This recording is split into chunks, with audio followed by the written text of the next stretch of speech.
दुनिया के सबसे छोटे मगर खुशहाल मुल्कों में मोनाको का नाम सबसे टॉप पर आता है। फ्रांस के साहिल पर वाकई ये मुल्क मोनाको अपने लग्जरी लाइफस्टाइल, जदीद इंफ्रास्ट्रक्चर और खूबसूरत माहौल की वजह से दुनिया भर के सियाहों और प्रोफेशनल्स को अपनी तरफ अट्रैक्ट करता है। लोग सिर्फ सियाहत के लिए नहीं बल्कि यहाँ पढ़ाई, रोजगार और मुस्तकिल रिहाइश के ख्वाब के साथ भी आते हैं।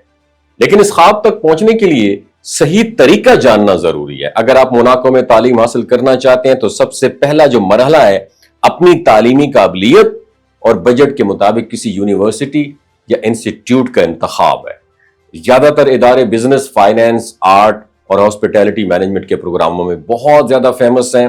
एक मरतबा दाखिले की ऑफर मिल जाए तो उस बुनियाद पर स्टडी वीजा अप्लाई किया जाता है। और चूंकि मोनाको की अलग एम्बेसी पाकिस्तान में तो है ही नहीं, इसलिए ये तमाम प्रोसेस फ्रांस की एम्बेसी के जरिए मुकम्मल होता है। विजिट वीजा के लिए जरूरी है कि आपके पास वाजे सफरी प्लान हो, रिटर्न टिकट्स हो, होटल बुकिंग हो और इतने फंड्स हो कि आप वहां रहने के दौरान किसी पर बर्डन ना बने। क्योंकि मोनाको एक शेंगन एरियाज में आता है तो इसलिए उसका विजिट वीजा भी फ्रांस के जरिए लगता है और VFS ग्लोबल इसके लिए सहूलत भी फराहम करता है। अब हम बात करते हैं रोजगार यानी वर्क परमिट की।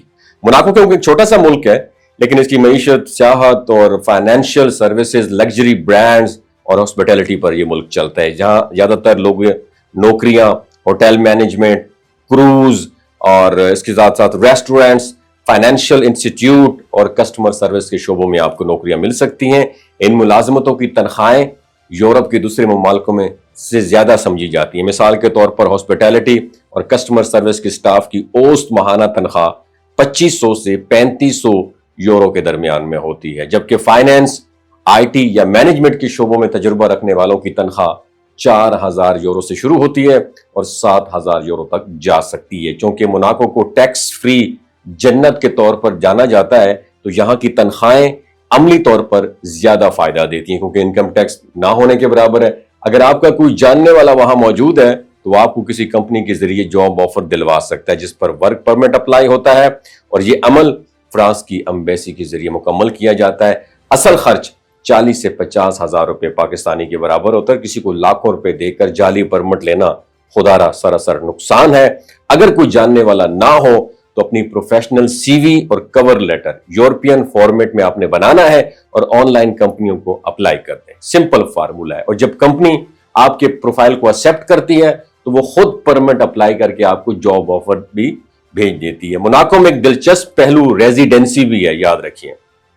अगर कोई शख्स मुसलसल कई साल यहां काम करे या सरमायाकारी करे तो उसे रिहायशी परमिट भी मिल सकता है और रिहाइश के बाद यूरोप के कई ममालिक में सफर और कारोबारी मौके इंतहाई आसान हो जाते हैं और इसी वजह से बहुत से लोग मोनाको को अपनी मुस्तकबिल की जिंदगी के लिए एक पुरकशिश मुल्क समझते हैं। किसी भी वीजा या वर्क परमिट के लिए अप्लाई करने से पहले अपनी फाइल किसी माहिर से जरूर चेक करवाएं ताकि आपका वक्त और सरमाया जाया ना हो। तैयारी मुकम्मल हो तो ये छोटा सा मुल्क अपनी खूबसूरती और मुआशी इम्कानात के साथ आपके लिए एक नया दरवाजा खोल सकता है। अपना बहुत ख्याल रखिएगा। अल्लाह हाफिज।